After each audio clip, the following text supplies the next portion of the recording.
Hi, good evening students. I hope आप सब लोग अच्छे होंगे। Today I am going to discuss some more important questions. Okay, इसके पहले मैंने जो वीडियोस भेजी थी उसमें मैंने आपको कुछ क्वेश्चन इंपॉर्टेंट बताया था, उसको काफ़ी बच्चों ने देखा भी है। आई थिंक आपको समझ में भी आया होगा। और इस वीडियो में भी मैं कुछ क्वेश्चंस आपको ऐसे इंपॉर्टेंट दूंगा, शॉर्ट या वेरी शॉर्ट टाइप के, जो आपके ऑब्जेक्टिव टाइप के भी क्वेश्चन आ सकते हैं या फिर वेरी शॉर्ट में भी आ सकते हैं। ठीक है ना। और ये आपके सेकेंड चैप्टर से ही होगा और आप इसको काफ़ी क्वेश्चंस ऐसे होंगे जो आप पहले से जानते हैं। तो इस क्वेश्चन में कंडीशंस ये है कि आप इसको अपनी कॉपी पेन लेके बैठेंगे और आंसर तो मैं यहाँ पे दूंगा आपको, बट आपको प्रॉमिस करना होगा कि आप पहले इसको खुद से सॉल्व करेंगे। ठीक है, इसके आंसर आप पहले खुद से लिखिए, उसके बाद देखिए क्या है। ठीक है, नहीं तो अगर किसी के पास प्रदीप की या एनसीईआरटी की बुक है तो बुक से भी देख सकता है आंसर, लेकिन जब आप देखने जाए आंसर तो पहले अपने दिमाग में बैठा लीजिए कि ये आंसर क्या होना चाहिए। एक आइडिया लगा लीजिए, फिर उसके बाद आप आंसर को लिखिए कहीं से देख करके। ठीक है, और आई होप आपको मैक्सिमम क्वेश्चन के आंसर पता होंगे। ठीक है, तो चलिए स्टार्ट करते हैं। कुछ इंपॉर्टेंट क्वेश्चन देखते हैं आज, और एक दो वीडियोस और जाएंगे इस चैप्टर से, उसके बाद ये चैप्टर आपका फिनिश हो जाएगा। ठीक है, हम एक तरह से ये रिवीजन ही हो रहा है आपका। तो some important questions of chapter 2। Chapter 2 क्या है? Acids, bases and salts. Okay, कुछ बच्चों ने क्वेश्चन पूछा था कि सर फर्स्ट चैप्टर का क्या है। फर्स्ट चैप्टर कुछ लोग नहीं पढ़ पाए हैं, तो मैं कोशिश करूंगा इस चैप्टर के फिनिश होने के बाद कि एक बार उसको एक मास्टर वीडियो या फिर 2 वीडियो बना करके आपको रिवाइज, एक तरह से रिवीजन आपको बता दिया जाए। ठीक है, क्योंकि वो चैप्टर बेसिक है। अगर वो चैप्टर आप समझ लेंगे तो ये चैप्टर आपको और अच्छे से समझ में आएगा। तो मैं कोशिश करूँगा कि वो आपको फिर से एक बार रिवाइज करवा दूँ। Okay, so let start. तो so first question is that which what is the name given to the indicators which giving different orders in acidic and basic medium। ठीक है ना। तो क्वेश्चन है फर्स्ट, व्हाट इज, मैं थोड़ा fast लिखूंगा, what is the name, what is the name given to the indicator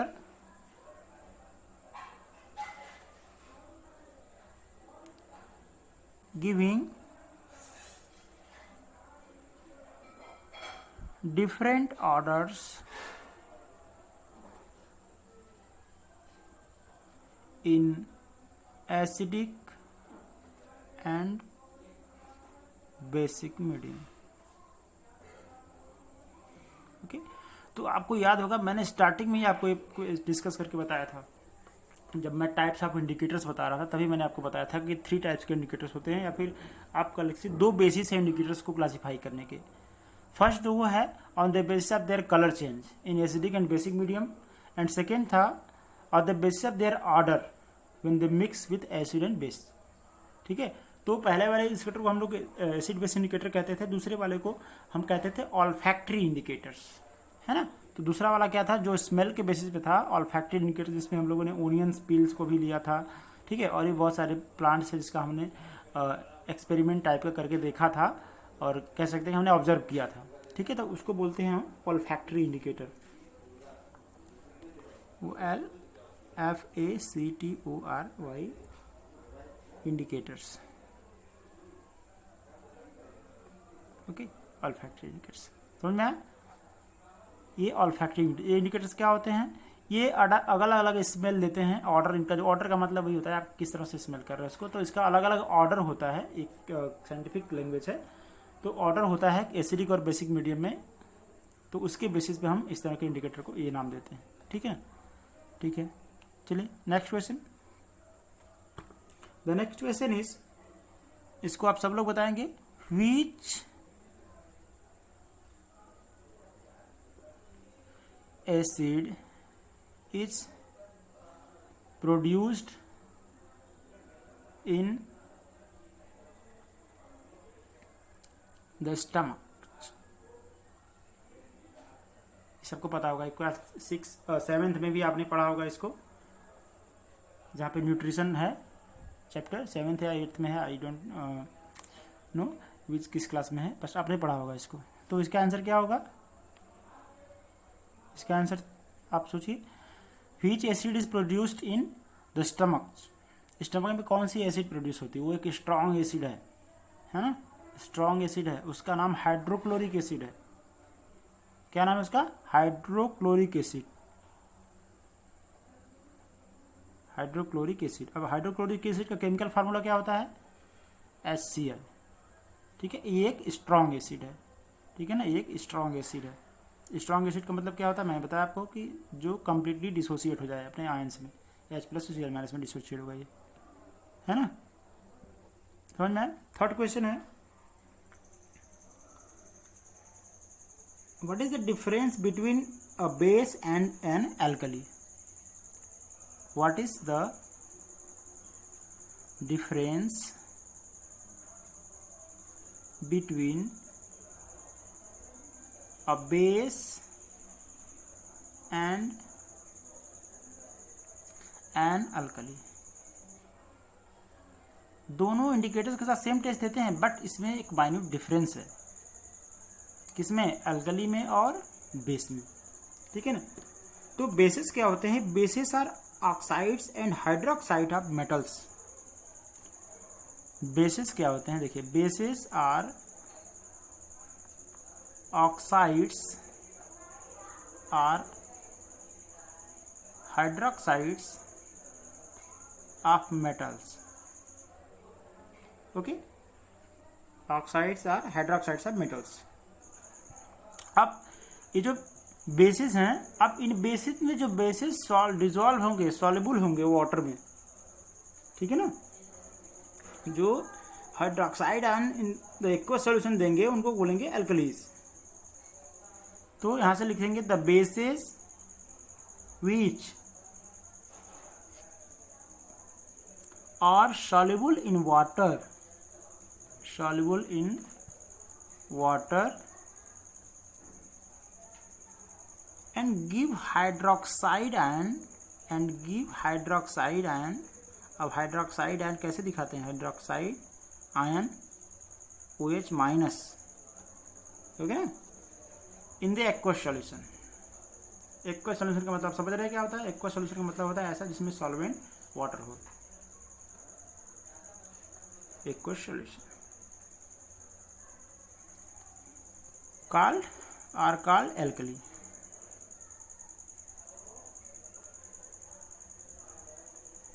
तो basis क्या होता है? ऑक्साइड या हाइड्रोक्साइड होते हैं मेटल्स के, और जो बेसिस एक्वस सॉल्यूशन में आप कह सकते हैं soluble, which are soluble in water and gives hydroxide ion in the aqueous solution are called alkali. All alkalis are bases but not all bases are not alkali. ये आपको क्या बताया गया था कि ऑल अल्कली, जितने भी अल्कलीज होते हैं सब बेसिस होते हैं, but all bases are not alkali. Sorry, all bases are alkali but all alkalis are not bases. ठीक है ना, मैं कंफ्यूज हो रहा हूँ। जितने भी अल्कलीज होते हैं वो बेस होते हैं, बट ये नेसेसरी नहीं कि जितने भी बेस हैं वो एल्कली हों। ठीक है, तो जो भी बेसिस आपको मिल रहे हैं वो एल्कली हैं, ठीक है ना, नहीं है, जो डिजॉल्व होगा वही एल्कली है। ठीक है ना, ठीक है, इसको समझिए, समझ लीजिएगा आप। Question number 3, let's see what is the question number 3। The question number 3 is how do H+ ion exist in water. ये क्वेश्चन बोर्ड्स में पूछे जाते हैं, ऐसे क्वेश्चन कि H+ आयन वाटर में कैसे एग्जिस्ट करता है। तो मैंने आपको बताया था कि H+ जो है वेरी अनस्टेबल होता है, इसलिए ये H2O से रिएक्ट करके क्या बना लेता है। ठीक है, देखिए H+ आयन जो होता है वाटर में, it combines with H2O molecule to form H3O+ hydronium ion. इसको क्या बोलते हैं? Hydronium ion. और इसी फॉर्म में ये वाटर में एग्जिस्ट करता है, तो in the form of hydronium ion ये कह सकते हैं। तो ये आपसे क्वेश्चन बोर्ड्स में पूछे जाते हैं, ऐसे क्वेश्चन पूछा जाता है आपसे, फिल इन द ब्लैंक्स में पूछा जाता है आपसे, या फिर ऑब्जेक्टिव में पूछा जाता है, या वेरी शॉर्ट में भी पूछा जा सकता है आपसे। तो अब थोड़ा पैटर्न चेंज हुआ है, तो आपको ऑब्जेक्टिव और वेरी शॉर्ट पे मेन फोकस रखना है, क्योंकि यहाँ से जो क्वेश्चन होंगे आपके नंबर्स फिक्स होंगे, ठीक है। आपको जो मार्क्स मिलेंगे वहाँ से फिक्स मार्क्स होंगे, वो मिल जाएंगे। वन लाइनर क्वेश्चन एक तरह से होंगे आपके, तो इसको आपको थोड़ा मेन फोकस देना है यहीं पे ज़्यादा, क्योंकि यहाँ से क्वेश्चन जो आएंगे उस पर ज़्यादा कटने के चांसेस नहीं होते। ऑप्शन सही है तो सही है, ठीक है। वन वर्ड का आंसर है, वन वर्ड एक तरह से एक लाइन में आंसर हो गया आपका। नेक्स्ट क्वेश्चन देखते हैं।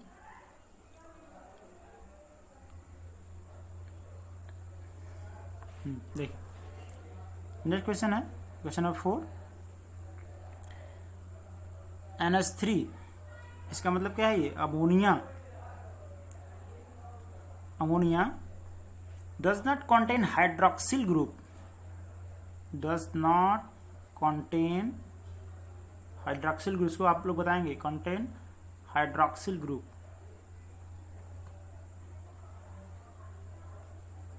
Okay, then why it is base, then why it is a base? अगर ये हाइड्रोक्सिल आयन एग्जिस्ट नहीं करता है, इसमें नहीं होता है, तो कैसे बेस? आर्हेनियस की थ्योरी थी, जिन्होंने आर्हेनियस ने बताया था एसिड बेस के लिए, ठीक है। उन्होंने कहा था acids are substances which contain hydrogen and which when dissolve in water give H+ ion in the solution. और बेसिस के लिए क्या कहा था उन्होंने? A base is a substance which when dissolve in water gives hydroxide OH- ion in the solution. तो Arrhenius के base के अकॉर्डिंग, आर्हेनियस का जो बेस थ्योरी है उसके अकॉर्डिंग तो इसमें हाइड्रोक्साइड है ही नहीं, तो फिर कैसे है? तो इसके पीछे रीजन मैंने आपको बताया था कि जब इसको हम वाटर में डिजॉल्व करते हैं NH3 when ammonia dissolve in water form ammonium hydroxide which ionise to give OH-। तो NH3 जो होता है हमारा अमोनिया, जब इसको हम वाटर में डिजॉल्व करते हैं तो क्या बनाता है? ये बना लेता है आपका अमोनियम हाइड्रोक्साइड NH4OH, ठीक है। अब ये क्या होगा? आयोनाइज होकर के, आयोनाइजेज, तो क्या बनाता है? NH4+ और OH- हो गया आपका हाइड्रोक्साइड आयन। तो इस तरह से ये अमोनिया आपका है ना,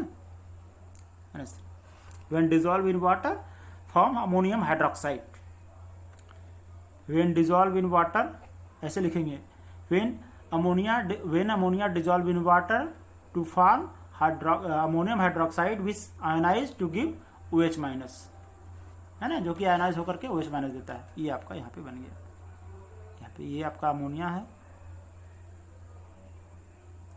ठीक है ना। देखिए अमोनियम NH4+ होता है तो अमोनियम आयन होता है। देखिए ये क्या है आपका? ये अमोनियम आयन है, अमोनियम आयन है, ठीक है ना। ये हाइड्रोक्साइल आयन है आपका, हाइड्रोक्सिल आयन। ये क्या है आपका? अमोनिया है। तो दोनों में डिफरेंस ये आपको पता होना चाहिए कि ये क्या है? अमोनिया है, ये अमोनियम आयन है NH4+। यहाँ पे इसकी वैलेंसी, जो यहाँ पे एक इलेक्ट्रॉन इसको चाहिए, एक इलेक्ट्रॉन इसने डोनेट कर दिया है। जो इलेक्ट्रॉन शेयर्ड थे उन्हीं इलेक्ट्रॉनों से आधा चला गया, इसने इधर डोनेट कर दिया, तो इसके पास एक इलेक्ट्रॉन ज़्यादा हो गए हैं, मैक्सिमम हो गए हैं, इससे ज़्यादा हो गया है, और इसके पास एक इलेक्ट्रॉन कम हो गया है, ठीक है ना। ये मैंने आपको शायद बताया है, डिस्कस किया होगा कि इस तरह से पॉजिटिव क्यों दिखता है, नेगेटिव क्यों दिखता है। तो पॉजिटिव दिखता है इसलिए क्योंकि वो कुछ न कुछ उसने कुछ इलेक्ट्रॉन्स डोनेट किए होते हैं। तो जितने नंबर आप पॉजिटिव होंगे, जितने नंबर आप पॉजिटिव चार्ज बोलते हैं इसको, तो जिस भी एलिमेंट पे, कंपाउंड पे, मेटल पे, नॉन मेटल पे जितने अगर पॉजिटिव चार्ज आ रहे हैं, इसका मतलब कि उसने उतने इलेक्ट्रॉन्स डोनेट किए हुए हैं, और मैक्सिमम ये आपके मेटल पे ही आते हैं। और अगर कहीं पे आपको नेगेटिव चार्ज दिख रहा है, तो जितने नंबर आप नेगेटिव चार्ज है, इसका मतलब उसने उतने इलेक्ट्रॉन्स को रिसीव किया है, गेन किया हुआ है, ठीक है। तो ये गेन और लॉस के बेसिस पे है, ये नंबर ऑफ इलेक्ट्रॉन्स के गेन और लॉस के बेसिस पे पॉजिटिव और नेगेटिव चार्ज आपके दिखाए जाते हैं। अब यहाँ पे हम नहीं दिखा सकते। क्यों नहीं दिखा सकते? क्योंकि ये न्यूट्रल है, ये न्यूट्रल है, जितना पॉजिटिव उतना नेगेटिव है, जितना पॉजिटिव उतना नेगेटिव है। तो न्यूट्रल है, तो न्यूट्रल में हम नहीं दिखाते हैं, ठीक है। कोई फायदा नहीं दिखाने का, जितना प्लस दिखाएंगे उतना ही माइनस होगा यहाँ पे, ठीक है। तो कभी कभी अगर दिखाएंगे तो जितना प्लस दिखाएंगे उतना ही माइनस दिखाएंगे, तो कोई मतलब नहीं है उसका। इसलिए यहाँ पे हम नहीं दिखाते हैं, और जब वो डिसोसिएट होता है तो अपने एंड्स में डिसोसिएट होता है, इस तरह से दिखाते हैं। ठीक है ना। चलिए नेक्स्ट क्वेश्चन देखते हैं। अच्छा लग रहा होगा आप लोगों को। ठीक है, इस क्वेश्चन को देखते रहिएगा ऐसे ही और आंसर लिखने की कोशिश करिएगा। एक और क्वेश्चन आपके लिए, क्वेश्चन नंबर 4 और 5, question number 4 5। Okay, question number 5। वैसे आपके पास बुक है तो आप रिवीजन करिए, बहुत सारे क्वेश्चन हैं जो आते रहते हैं, बस आपके पास कॉन्सेप्ट होना चाहिए। अगर आपके कॉन्सेप्ट क्लियर है तो आप क्वेश्चन चाहे जहाँ कहीं से भी आए, ठीक है ना। इसलिए कहा जाता है कि बुक मस्ट है, प्रैक्टिस तो मस्ट है क्वेश्चन की। आप बोर्ड टाइम में जब एग्जाम नज़दीक हो तो प्रैक्टिस कर सकते हैं क्वेश्चंस की, लेकिन उसके पहले प्रैक्टिस आप करिए कॉन्सेप्ट्स की। बुक से पढ़िए, बुक को पढ़िए, जितनी बार बुक पढ़ेंगे उतने ज़्यादा कॉन्सेप्ट क्लियर होंगे, और जब आपका कॉन्सेप्ट क्लियर होगा तो क्वेश्चन कहीं से भी आ जाए, no problem, you can solve that in a very easy way. ठीक है ना। आप ऑब्जर्व कर सकते, जब आप किसी क्वेश्चन को या किसी चैप्टर क्वेश्चंस को पेपर को पढ़ के सॉल्व करते हैं, बुक से पढ़ के फिर सॉल्व करते हैं, तो आपको काफ़ी कंफर्टेबल फील होता है, क्योंकि आप काफ़ी चीज़ें जान चुके होते हैं। ठीक है, भले ही आपने बहुत डीपली नहीं पढ़ा हो, लेकिन फिर भी आपको एक आइडिया हो जाता है कि एसिड्स बेसिस ऐसा ऐसा होता है। तो ये बेनिफिट है बुक से पढ़ने का। ठीक है, तो क्वेश्चन से ज़्यादा पहले बुक पे फोकस किया जाता है, इसलिए पेपर्स जो आते हैं आपके सॉल्व पेपर्स, उसको लास्ट में कराया जाता है, जिससे आपका कॉन्सेप्ट क्लियर हो जाए और फिर क्वेश्चन करते समय आपको कॉन्सेप्ट पे जाने की जरूरत न पड़े। अगर आप जाते भी हैं तो आपका और क्लियर होता है। ठीक है, तो देखिए क्वेश्चन है आपका, क्वेश्चन नंबर 5।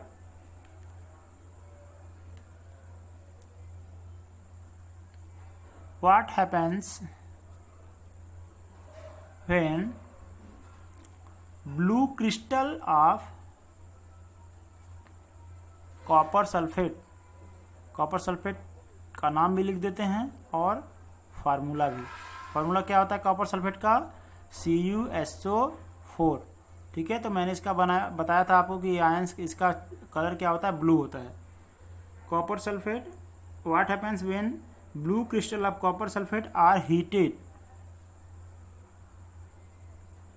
जब इनको गर्म करते हैं, हीट करते हैं, तो क्या होता है? ठीक है, आंसर बताइए आप लोग, प्लीज करें आंसर बताइए क्या होगा।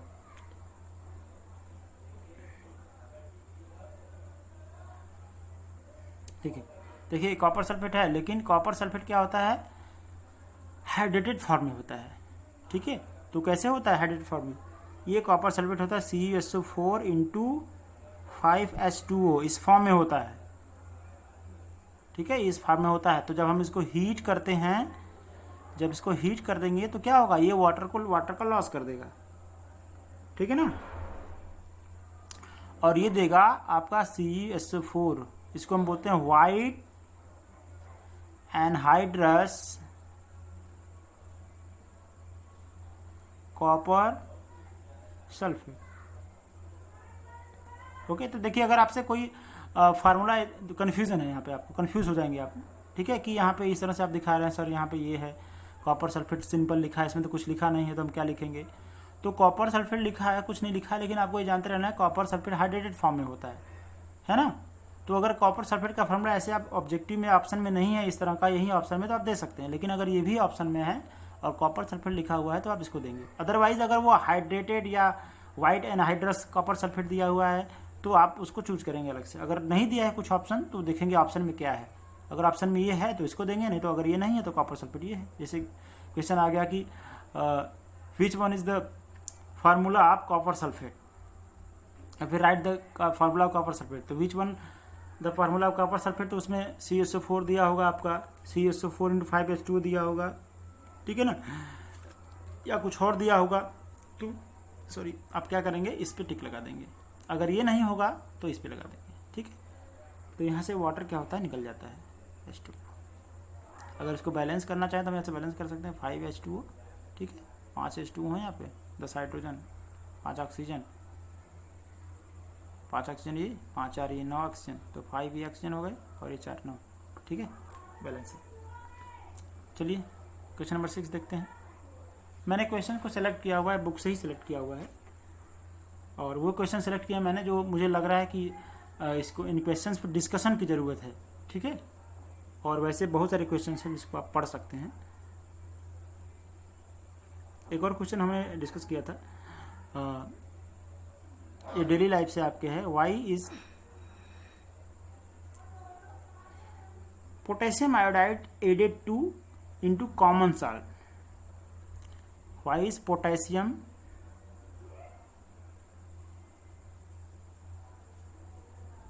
आयोडाइड एडेड इनटू, दिमाग में आपके आंसर आ जाना चाहिए, added into common salt to use it as table salt।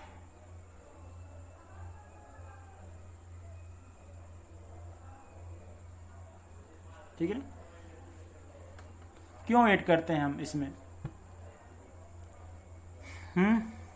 ऐसा क्यों होता है?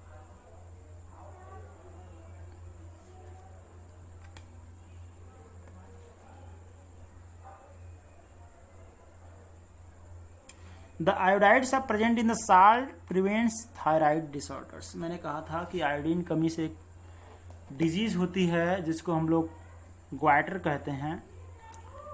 एक्चुअली होता क्या है, हमारे गले के नीचे, यहाँ पे जो हमारी वॉइस बॉक्स है उसी के नीचे, उसी के दोनों तरफ या कह सकते हैं आप, थायराइड ग्लैंड होती है जो थायरॉक्सिन हार्मोन सिक्रेट करती है। Okay, which maintain the balance of iodine in our body. Which gland maintain? Thyroid gland maintain the balance of iodine in our body by secreting thyroxine hormone. Okay. In case of deficiency or efficiency of iodine, that gland secrete more or less, which may cause disease. And in the case of deficiency of iodine, it causes goiter. ठीक है ना? तो हम ये कह सकते हैं कि iodide present in salt prevents thyroid disorder. और थायराइड डिसऑर्डर क्या होता है, मैंने आपको बताया कि थायराइड डिसऑर्डर अगर बढ़ जाएगा तो वो ग्वाइटर होता है, जो डिजीज घेगा, जो गला आपका फूल जाता है। ठीक है ना, वो होता है ग्वाइटर। यहाँ पे इस तरह से अगर हम, ये आपका होता है लंग्स, ऐसा कुछ इस तरह से बना होता है इसे। ठीक है ना, तो यहाँ पे वॉइस बॉक्स जो होता है आपका, कैसे बनाए इसको, वॉइस बॉक्स इसी के इधर आपकी ग्लैंड्स लगी होती हैं ऐसे ऐसे। और यहाँ पे थायराइड और पैराथायराइड ग्लैंड भी होती है, इसके नीचे पैराथायराइड ग्लैंड भी होती है। ठीक है, दोनों का लगभग सिमिलर फंक्शन होता है, बट कुछ डिफरेंसेस भी होते हैं, उसको हम लोग पढ़ेंगे जब आप बायो में पढ़ सकते हैं उसको। ठीक है, उसमें केमिकल कोऑर्डिनेशन पढ़ सकते हैं, आपका 10th में होगा। तो नेक्स्ट क्वेश्चन देखते हैं, question number 7।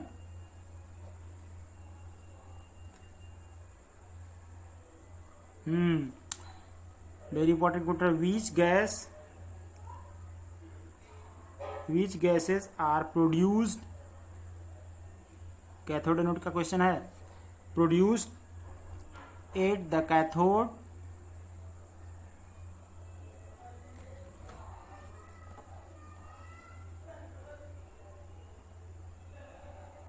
and the anode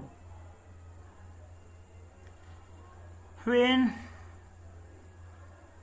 brine solution क्या होता है भैया बताइए? Is electrolysed.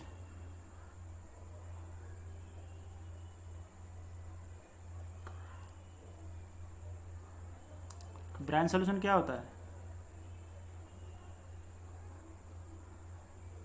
आप समझिए? सोडियम हाइड्रोक्साइड का सॉल्यूशन होता है क्लोराइड का। ठीक है ना, कि और कुछ होता है, आप कुछ समझिए। What is left in the vessel? क्या बचता है? ठीक है, तो बचता क्या है वहां पे? सोडियम हाइड्रोक्साइड बनता है, तो hydrogen at cathode and chlorine at anode. ठीक है, NaOH लेफ्ट इन सॉल्यूशन, एनो सॉल्यूशन बचता है। ठीक है, तो hydrogen at cathode and chlorine at anode and NaOH solution is left in the vessel. तो आपको समझ में आ रहा क्या है वो ब्रांच सॉल्यूशन, यहीं से आप आइडिया लगा सकते हैं। क्लोरीन है और ये NaOH बच रहा है, तो ये Na कहाँ से आया है, इसका NaCl वाला Na है, और ये वाटर का OH है। ठीक है ना, ऐसे हुआ NaCl था तो Na प्लस में हो गया प्लस Cl माइनस में हो गया, और H2O जो था आपका किस में टूटा, ब्रेक हुआ, ये इस फॉर्म में हो गया H plus plus OH minus में हो गया। ठीक है, अब देखिए अब दोनों में कंपटीशन हुआ, दोनों में कंपटीशन हुआ तो प्रीफर किसको किया गया कि कैथोड पे ये मिलेगा आपका और एनोड पे ये मिलेगा, और ये दोनों जुड़ करके क्या बना लेंगे, NaOH। ठीक है, तो फाइनल मैंने आपको फाइनल रिएक्शन दिखाया था कि किस तरह से वो बनते हैं। ठीक है, तो जैसे ये भी प्लस है और ये भी पॉजिटिव है, इन दोनों में कंपटीशन होता है तो हाइड्रोजन क्या करता है, प्रीफर करता है, तो हाइड्रोजन प्रीफर करता है इसलिए कैथोड पे डिपॉजिट होता है। क्लोरीन माइनस और OH माइनस में क्लोरीन माइनस प्रीफर करता है इसलिए ये डिपॉजिट होता है एनोड पे। ठीक है, तो ये मिलेगा एनोड पे, ये मिलेगा आपका कैथोड, यही से ऐसा रिएक्शन बनता है। ठीक है, तो ये दोनों मिलकर क्या बनाते हैं, सोडियम हाइड्रोक्साइड, जो कि सॉल्यूशन में लेफ्ट होता है। ओके, एक क्वेश्चन और बता देते हैं आपको, क्वेश्चन नंबर 8।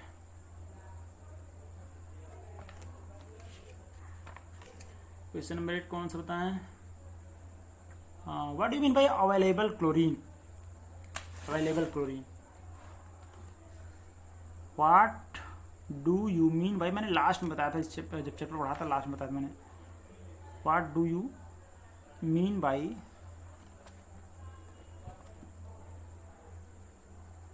Label chlorine. अच्छा, ये इसमें ये भी पूछा जा सकता है कि from where it is obtained, in which process, in which reaction. ठीक है, तो बताइए आंसर इसका।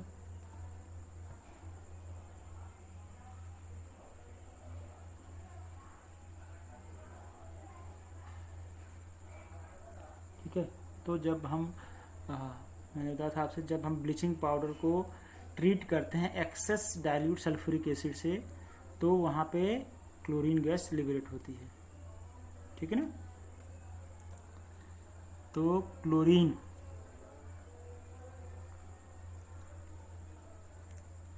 liberated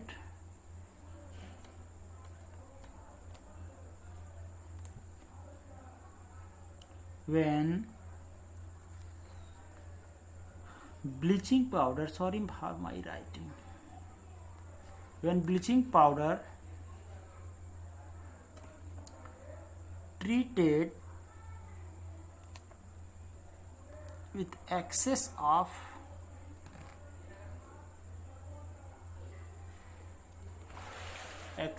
dilute sulfuric acid, H2SO4 लिख देते हैं, कौन लिखने जाए, sulphuric acid, H2SO4 dilute sulphuric acid. Okay,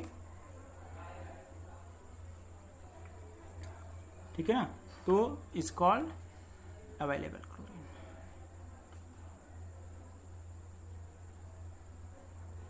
ठीक है, तो इसको हम लोग अवेलेबल क्लोरीन बोलते हैं। आपको याद हो गया, अगर आपने रिएक्शन पढ़ा होगा तो आपको याद आ गया होगा। ठीक है ना, अगर आपने पढ़ा है अच्छे से तो आपको ये याद आ गया होगा कि कहाँ से ये मिलता है। ठीक,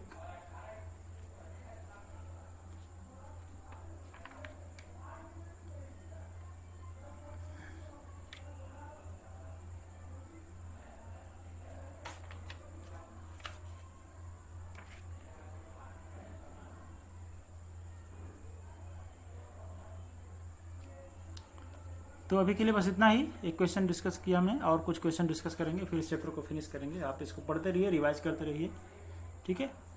good bye and be happy. Thank you for watching.